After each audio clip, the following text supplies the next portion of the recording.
what you're looking for. It's me, the old me. It's a style.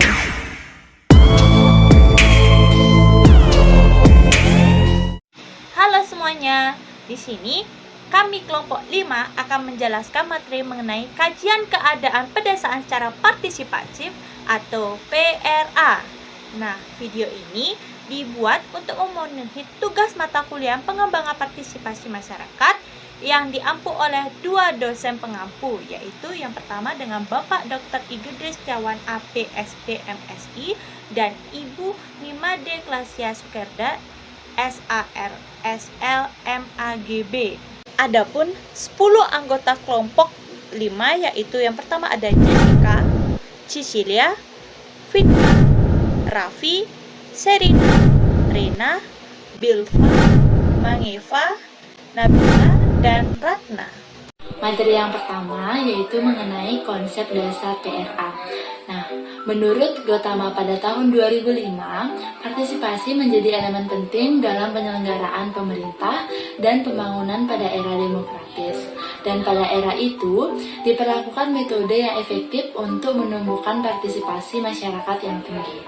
Dalam agenda pembangunan desa, salah satu metode itu adalah partisipatorik aural apresial atau disebut dengan PRA. Lalu, apa itu PRA? PRA merupakan perpanjangan dan penerapan dari pemikiran, pendekatan, dan metode antropologi, terutama masyarakat, konsep menyangkut mengenai pembelajaran yang fleksibel di lapangan, nilai penting dari observasi partisipasi, pentingnya pendekatan, perbedaan cara pandang etik atau cara pandang peneliti, dan EMIK, cara pandang anggota komunitas, serta validasi dari pengetahuan lokal.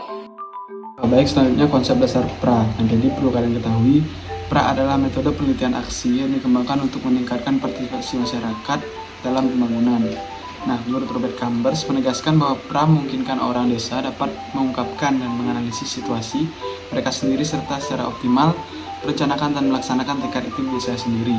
Nah, lalu bagaimana posisi peneliti dalam PRA? Nah, jadi posisi peneliti dalam PRA adalah sebagai fasilitator, yaitu orang yang memudahkan masyarakat untuk melakukan penelitian aksi tersebut. Nah, melalui partisipasi yang tinggi, warga masyarakat yang terlibat dalam PRA dapat aktif dalam setiap kegiatan kelompok. Nah, misalnya mengumpulkan data, menganalisis, merumuskan program, anggaran, dan juga detail kegiatan, serta implementasinya. Tahapan-tahapan PRA. Yang pertama, persiapan desa yang meliputi gambaran pemetaan wilayah desa, penelusuran lokasi, pembuatan diagram Venn, dan kajian mata pencaharian warga desa. Tahapan kedua, persiapan dalam tim. Meliputi menentukan bahan pendukung dan media, menentukan informasi yang akan dikaji, menentukan teknik PRA yang ingin dipakai, dan membagi peran dalam tim PM. Tahapan yang ketiga yaitu pelaksanaan kegiatan PRA yang meliputi pelaksanaan pengkajian desa, penyusunan rencana kerja, penulisan laporan kerja berbentuk secara teknik, dan evaluasi penerapan PRA. Tahapan yang keempat yaitu perumusan hasil PRA. Adapun data yang dikumpulkan diantaranya kondisi umum desa, sejarah desa, potensi desa, dan lain-lain. Penelusuran kondisi wilayah desa dari masa ke masa dilakukan untuk mengungkapkan kembali apa saja yang telah terjadi atau dialami di wilayah desa tersebut.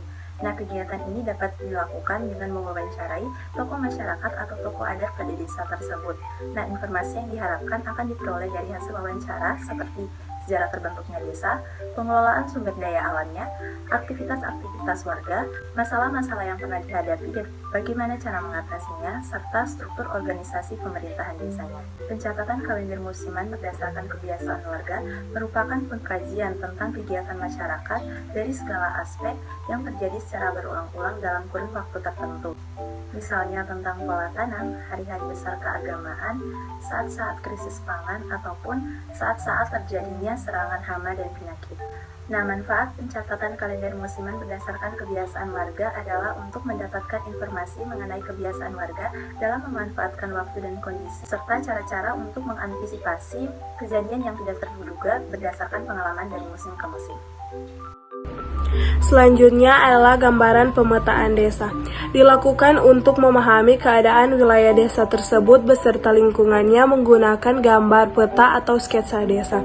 Yang kedua adalah penelusuran lokasi atau transek, melakukan pengamatan langsung terhadap lingkungan dan sumber daya masyarakatnya.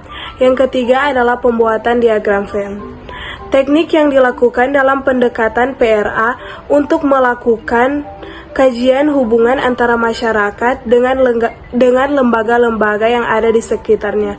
Dan yang terakhir adalah kajian mata pencarian warga desa. Dilakukan untuk mendapatkan informasi mengenai jenis-jenis mata pencarian yang dilakukan oleh warga desa tersebut. Baik, di sini saya akan menjelaskan tentang persiapan dalam tim yang dimana terdiri dari 4 poin. Poin yang pertama yaitu mendukung bahan dan media, yang dimana tim fasilitator bersama dengan tim PM harus menyiapkan bahan-bahan yang diperlukan untuk mensosialisasikan kegiatan PM. Media yang dikembangkan adalah media informasional dan motivasional. Poin yang kedua, menentukan informasi yang akan dikaji, yang dimana penentuan informasi ini diperlukan untuk menghemat waktu, tenaga, serta biaya. Juga diharapkan dapat memaksimalkan proses hasil dan hasil lapangan.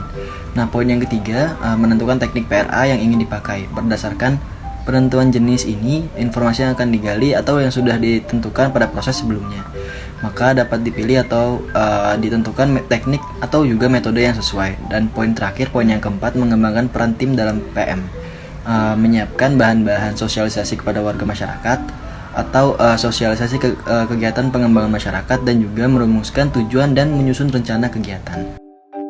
Pelaksanaan kegiatan PRA yang pertama yaitu pelaksanaan kajian desa. Dalam pelaksanaan kajian desa ini ada 4 proses. Yang pertama, mendatangi lokasi. Yang kedua, membahas maksud dan tujuan. Yang ketiga, sosialisasi ulang. Dan yang keempat, yaitu pengumpulan informasi. Yang kedua, yaitu menyusun rencana kerja. Nah, penyusunan rencana kerja ini dibuat dengan menggunakan data-data yang sudah ada. Yang ketiga, yaitu penulisan laporan kerja. Nah, penulisan laporan kerja ini berbentuk secara teknis. Bentuk pelaporan yang dibuat berupa dokumen pengembangan program. Dan yang keempat yaitu evaluasi penerapan PRA. Evaluasi penerapan PRA ini sebagai media untuk melihat perkembangan program yang sudah dijalankan. Yang ketiga, perumusan hasil pra. Metode pengumpulan data dibagi menjadi 2, yaitu data primer dan data sekunder.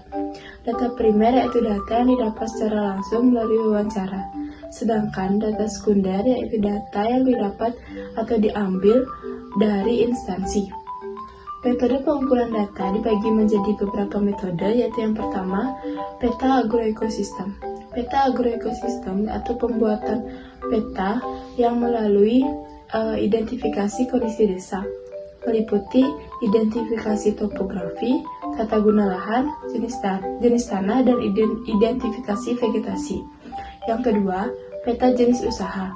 Peta jenis usaha yang didapat dari peta agroekosistem atau transek. Di tahap inilah peneliti memberitahukan kepada petani yang bersangkutan. Yang ketiga, tren analisis. Tren analisis atau analisis kemajuan merupakan salah satu cara untuk menelusuri perkembangan desa. Lalu yang selanjutnya ada diagram Venn, yang dimana diagram Venn ini digunakan untuk melihat keterhubungan dan keterlibatan desa dengan lembaga pemerintah dan LSM yang turut dalam program PRA. Lalu yang selanjutnya ada pola tanam, yang dimana pola tanam ini digunakan untuk membuat jadwal penyusunan pola tanam dalam 1 tahun. Lalu yang selanjutnya ada resource flow, yang dimana resource flow ini disebut dengan aliran sumber daya, merupakan diagram yang sering digunakan untuk menggambarkan sumber daya maupun menggambarkan bentuk usaha petani.